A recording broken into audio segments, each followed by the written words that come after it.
Hello students. आज हम करने वाले हैं क्लास एट्थ का third part, planning for development for the chapter India after independence. अब देखिए, ये जो चैप्टर कंटिन्यू कर रहे थे, इससे पहले हमने इसमें ऑनलाइन क्लासेस वगैरह भी ली थी। आज इसका हम थर्ड टॉपिक करने वाले हैं, प्लानिंग फॉर डेवलपमेंट। अब देखिए, इससे पहले हमने जो बात करी थी वो थी लिंग्विस्टिक बेसिस पे जो डिवीज़न हुए थे इंडिया की आफ्टर इंडिपेंडेंस। अब यहाँ पर हम बात करने वाले हैं क्या क्या हमने प्लानिंग करी डेवलपमेंट के लिए, कि किस तरीके से हम देश की डेवलपमेंट कर सकते हैं, क्योंकि सबसे इम्पॉर्टेंट हमारे लिए यही था। हमारी जो इंडियन इकनॉमी थी वो काफ़ी ज़्यादा कमज़ोर थी। ठीक है, क्योंकि जितना भी हमारा पार्टीशन हुआ था या जितना भी हमारा शोषण हुआ था ब्रिटिश द्वारा, तो उसकी वजह से हमारी जो नींव थी या हमारा जो इकोनॉमिक कंडीशंस था, सोशल स्ट्रक्चर था, वो काफ़ी ज़्यादा कमज़ोर हो चुका था। तो अब इसके ऊपर काम करना था डेवलपमेंट पे। देखते हैं। Lifting India's and Indians out of the poverty, building a modern technical and industrial base were among the major objectives of the new nations. In 1950, the government set up the Planning Commission to design and execute suitable policies for the economic development. There was a board agreement on what was called a mixed economy model. Here, the both state and the private sector would play important and complementary roles in increase the production and generating jobs. What especially these roles were to be, which industries should be initiated by the state and which by the market, how they achieve a balance between the different region and state was to be defined by the planning commission. अब देखो, ये planning commission होती क्या है, ये आखिर हमने planning commission 1950 में जो सेटअप हुई, इसके बारे में देखते हैं कि है क्या ये प्लानिंग कमीशन। मतलब कि हम अपना एक प्लान बनाते हैं। ठीक है, किसी भी चीज़ को काम वर्कआउट करने के लिए, किसी चीज़ के ऊपर, किसी सब्जेक्ट के ऊपर काम करने के लिए हम एक प्लानिंग लेके चलते हैं। जैसे कि आपका अपना घर है, या आप अपनी स्टडीज़ के लिए, पेपरों के लिए एक प्लानिंग बनाते हैं कि मुझे इतने घंटे स्टडी करनी है, इस तरीके से स्टडी करनी है। ऐसे ही प्लानिंग कमीशन बनाई गई, जो कि एक मिक्स मॉडल को लेके चल रही थी, मिक्स इकनॉमी, जिसमें जो स्टेट है, स्टेट मतलब यहाँ पर हम कंट्री की बात कर रहे हैं, गवर्नमेंट की बात कर रहे हैं। ठीक है, कि कंट्री जो है और जो प्राइवेट फर्म्स हैं या प्राइवेट कंपनीज हैं, उनको कैसे लेके चलते हैं ताकि इकोनॉमिक ग्रोथ हो। क्योंकि देखो, सिर्फ गवर्नमेंट ऐसा नहीं है कि सिर्फ गवर्नमेंट इंक्लूड होके सारा कुछ हैंडल कर सकती है। उसको बहुत प्राइवेट अथॉरिटीज़ की भी ज़रूरत पड़ती है, प्राइवेट कंपनीज़ की भी ज़रूरत पड़ती है, ताकि वो डेवलपमेंट कर सके ग्राउंड लेवल तक। इन 1956 the 5 year plan was formulated. अब 5 ईयर प्लान का मतलब क्या है कि 5 साल के लिए प्लानिंग। जैसे आपको पता है कि हमारे यहाँ जो भी इलेक्शंस होते हैं, जो भी गवर्नमेंट होती है, वो 5 साल के लिए बनती है और फिर उसके बाद दोबारा से होता है। तो 5 ईयर प्लान लेके चल रहे हैं ये, 5-5 साल में क्या क्या डेवलपमेंट होनी चाहिए, कि अगले 5 साल में क्या डेवलपमेंट होगी, फिर अगले 5 साल में क्या डेवलपमेंट होगी, इसको हम 5 ईयर प्लान्स बोलते हैं। This focus strongly on the development of heavy industries such as steel and on the building of large dams. अब देखो, स्टील और डैम्स की बिल्डिंग के लिए यहाँ पर इनका विजन हो गया। पहली जो पहले इनका प्लान बना। The sectors would be under the control of state. Sector would be under the कहाँ गया? These sectors would be under the control of the state. This focus on the heavy industries and the effort at the state regulation of economy was guided to economic policy for the next few decades. The approach had many strong supporters, but also some vocal critics. Vocal critics का मतलब क्या होता है, कि जो आसपास जो लोग हैं, कुछ ही, क्योंकि देखो, हर एक चीज़ की डेवलपमेंट के लिए कभी कभार हमें ऐसे स्टेप लेने पड़ते हैं जो सबके लिए अच्छे नहीं होते। ठीक है, जैसे कि अगर हम डैम्स की बात करते हैं, अगर कहीं हम डैम्स बना रहे हैं, तो सीधी सी बात है, किसी ना किसी को लोग जो वहाँ पर हैं उनको रीलोकेट करना पड़ेगा, वहाँ से भेजना पड़ेगा, कहीं और जाएंगे, तभी वहाँ पर डैम्स बन पाएंगे। Some felt that it had put an inadequate emphasis on agriculture. Other argued that it had neglected primary education. Still, others believe that it has not taken account of the environmental implications of economic policies. अब देखो, यहाँ पर बहुत सारे clauses आ रहे थे, बहुत सारे लोग अपने अपने व्यूज़ दे रहे थे। कोई कह रहा था कि प्राइमरी एजुकेशन के ऊपर फोकस करो, कोई कह रहा था कि इन्वायरमेंट के ऊपर फोकस करो, कि भाई इन्वायरमेंट भी ज़रूरी है, जो हमारा इन्वायरमेंट है वो डिग्रेड हो रहा है। कोई कह रहा है इकोनॉमिक पॉलिसीज़ होनी चाहिए। ठीक है, प्रॉपर इकोनॉमिक पॉलिसीज़ होनी चाहिए, ताकि हमारे इन्वायरमेंट को असर ना हो। अब as a Mahatma Gandhi followers, Miraben wrote 1949, by science and machinery, he, the mankind, may be huge return for the time, but ultimately not come dissolution. We have got to study nature balance and development our life within her law. If we are not survive as a physically healthy and morally decent species. अब यहाँ पर जो मेरा बहन है वो ये कहना चाह रहे हैं कि हमें एक बैलेंस लेके चलना चाहिए। अगर हम डेवलपमेंट कर रहे हैं बहुत अच्छी बात है। देखो ग्लोबलाइजेशन एक बहुत बड़ा प्रॉब्लम भी क्रिएट हुआ लोगों के लिए। इंडस्ट्रियलाइजेशन बहुत बड़ा प्रॉब्लम भी क्रिएट हुआ लोगों के लिए, क्योंकि इससे हमारा जो इन्वामेंट है, जैसे ग्लोबल वार्मिंग है वो हुई। ठीक है, आज की डेट में इन्वामेंट काफ़ी ज़्यादा इफ़ेक्ट हो रहा है, और उसके इफ़ेक्ट के की वजह से ही जो आज आप क्लाइमेटिक चेंजेस देख रहे हैं या बीमारियां देख रहे हैं, वो उसका ही एक बहुत बड़ा रोल है। Next, the nation 60 years on.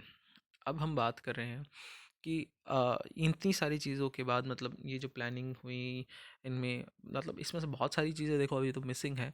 ठीक है, इतना आसान नहीं था सारी चीज़ों को बिल्डअप करना, लेकिन आप सीनियर क्लासेस में इसके बारे में आप with the passage of time पढ़ते रहेंगे। नेक्स्ट है द नेशन 60 years ऑन। अब नेशन की बात हो रही है, हमारे देश की बात हो रही है 60 साल बाद।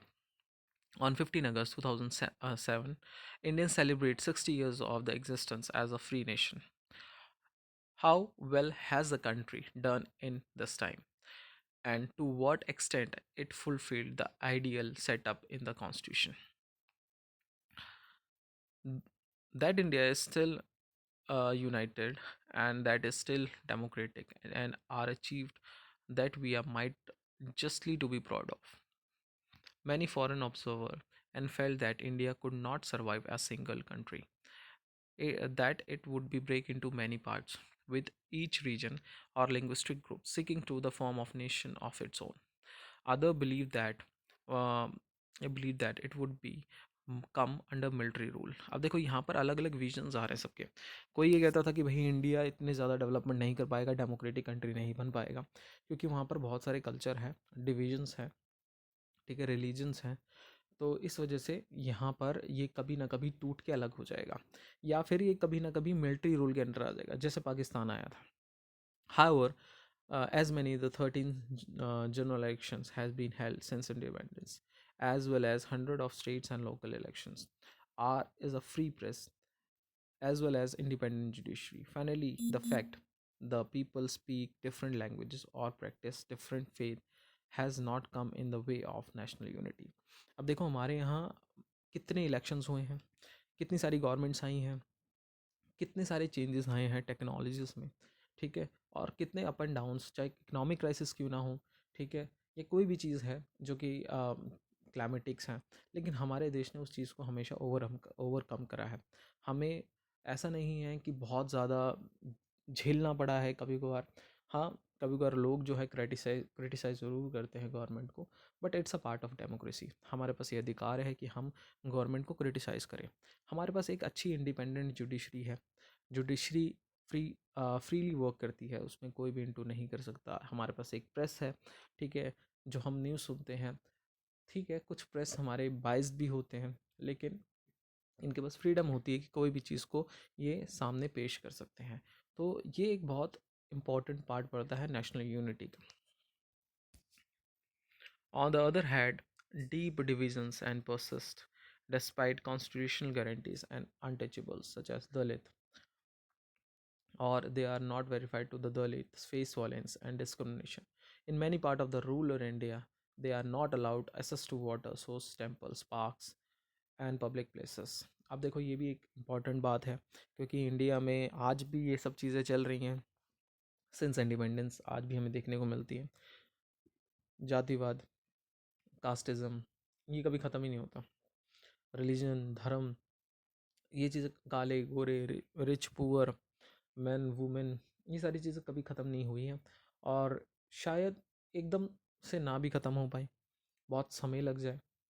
बट वी ऑलवेज विश, क्योंकि देखो हमारा कॉन्स्टिट्यूशन जो है उसने हर एक चीज़ के लिए कानून बना रखे हैं, और अगर आप ढंग से चीज़ों को ऑब्ज़र्व करते हैं तो ऐसी कोई चीज़ नहीं है जिसके ऊपर कोई एक्शन नहीं लिया जाता।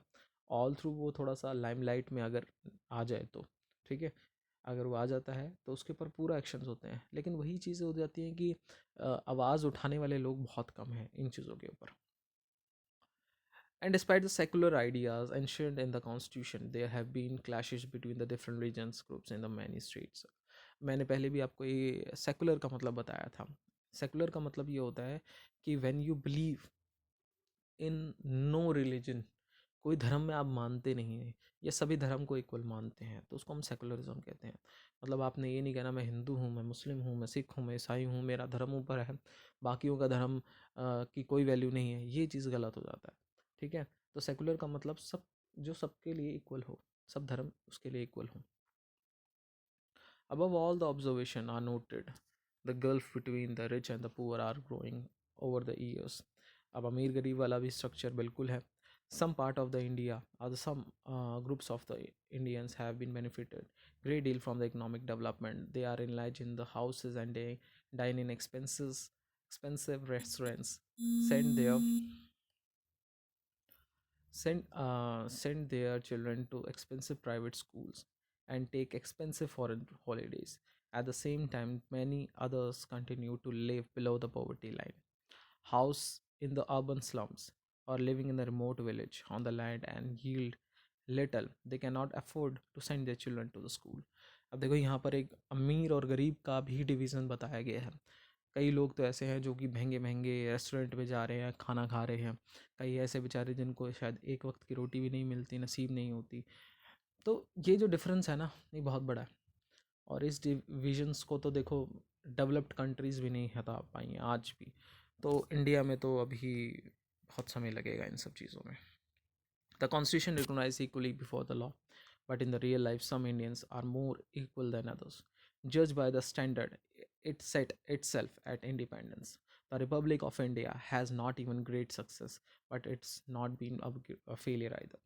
देखो ये बात अच्छी है कि हमारा जो इंडियन है कॉन्स्टिट्यूशन है, वो कोई, हम ये नहीं कहेंगे कि बहुत बड़ा सक्सेस ही हो गया है, बट हम ये भी नहीं कहेंगे कि ये फेलियर भी रहा है, कि यहाँ पर कोई चीज़ें नहीं हुई है। हम एक डेवलपिंग नेशन है और एक पूरे वर्ल्ड में जाने जाते हैं, ठीक है, as a emerging super power also. अगर हम अच्छा हार्ड वर्क करते हैं, हमारे जो लोग हैं उनके अंदर थोड़ी वैल्यूज़ हैं, वो थोड़ा सा काम अच्छा करें, क्योंकि देखो कामचोर बहुत है हमारे यहाँ।